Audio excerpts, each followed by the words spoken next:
assalamu aleykum wa rahmatullahi wa barakatuhu. E bandiraɓe sehilaɓe jangguiyankoɓe eɗen garti kadi e windande ekko hijjo pular windande men sappo ɓiire nde. Hande eɗen janga ka no masirte mbaɗen dani gadden boɗejo o. Ayi ɗo woni ka e ka gasi ni foti. ɗo woni ak e aak gasi. ɗo woni kak e kaak ari ardi. ɗo ko ki e kii gasi. ɗo ik e iik timmi. ɗo kik e kiik ari ardi. ɗo ko kek kek e ke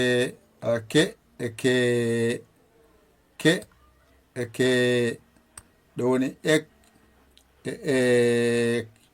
ay ɗo ko kek e keek gasi. ɗo haaɗi garana ɗo mbiya ko ay ɗo gasi garna ɗo ok ɗo timmi. garna ɗo kok ɗo gasi. garna ɗo ku e kuu ɗo timmi. garna kuk e kuuk ala uk e uk e uk. garna kuk e kuk e kuk. ɗum ɗo sa wayi ɗo tan ko jangate e ka masgal gasi. ɗo haaɗi ngaren momten jangen momten ha laaɓa alluwa ngal laaɓa ngaren janginen ha laaɓa janga ko laaɓi mbawa gandana ɓeydo. ɗo ka ay ɗo ki ay ɗo ke ay ɗo ko ay ɗo ku masde ɗe keedi koye yeeso. ayi ɗo noon masde ɗe gadi arde ak aak. ɗo ik ik ay ɗo ek ek ay ɗo ok ok ay ɗo uk uk. on saha noon ngara lomba maskal ngal hakkunde. ay ɗo ko kak kaak ay ɗo kik kiik ay ɗo kek keek ay ɗo kok kook ay ɗo kuk kuuk. ɗum ɗo ɗiggi tan kadi a sirti e kala ko jangate e ka. hoto yew alluje ɗe. alluje woni sirru jangde nde. ay ɗo ha ɗo ko a lombi hen. ɗo ko ka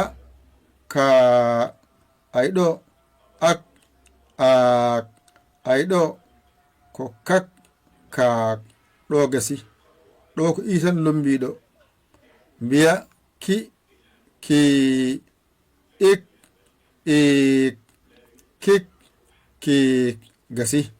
ay ɗo ko e tan lombiɗo mbiya ke ay ɗo ek ek ay ɗo kek keek ay ɗo ko o tan lombiɗo. ay ɗo ko ay ɗo ko ok ok ay ɗo ko kok kook gasi. ɗo ko u tan lombiɗo mbiya ku uk uk kuk kuk gasi. nde ɗo winde sappo ɓiire so ɗiggi tan gandal ma kadi ɓeydima wadde mbaɗen dani jangen ɓaɗen ka ki ke ko ku ngara pooɗa mbiya ka mbiya ki mbiya ke mbiya ko mbiya ku ɗo gasi ngara bencita mbiya ak mbiya ɗo ik mbiya ɗo ek mbiya ɗo ok mbiya ɗo uk gasi ngara pooɗa ak ik ek ok uk ngara lomba basgal kak kik kek kok kok ngara pooɗa kak kek wala kik kik kek kok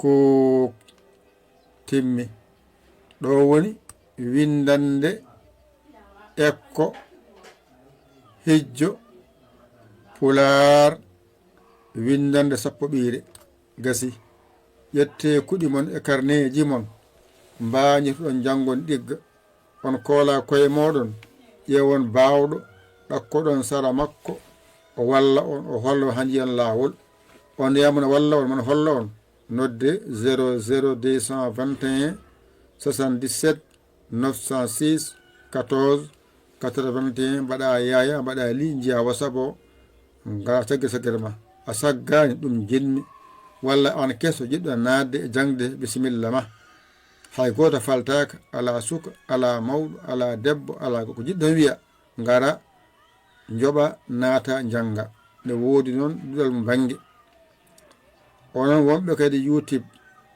balle mon yo ngar onon gonɓe Facebook balle mon yo ngar onon gonɓe funnangue hirnangue rewo worgo oɗon janga hen balle mon yo ngar ballen jingen to on jarama jokke golle min beltima ala ko jokken golle ngare jokken golle ɗe ngare alarbaji mon yo ngar lebbi lew so maayi kadi goto fof itta hunde waɗa nelda wiya jokken golle ɗe jok golle yo Allah walle en nande ɗum e famde ɗum ko musidɗo mon guiɗo mon saabu Allah Yaya Ly Kola Sénégal alhamdulillahi rabbil alamina on jarama wa salam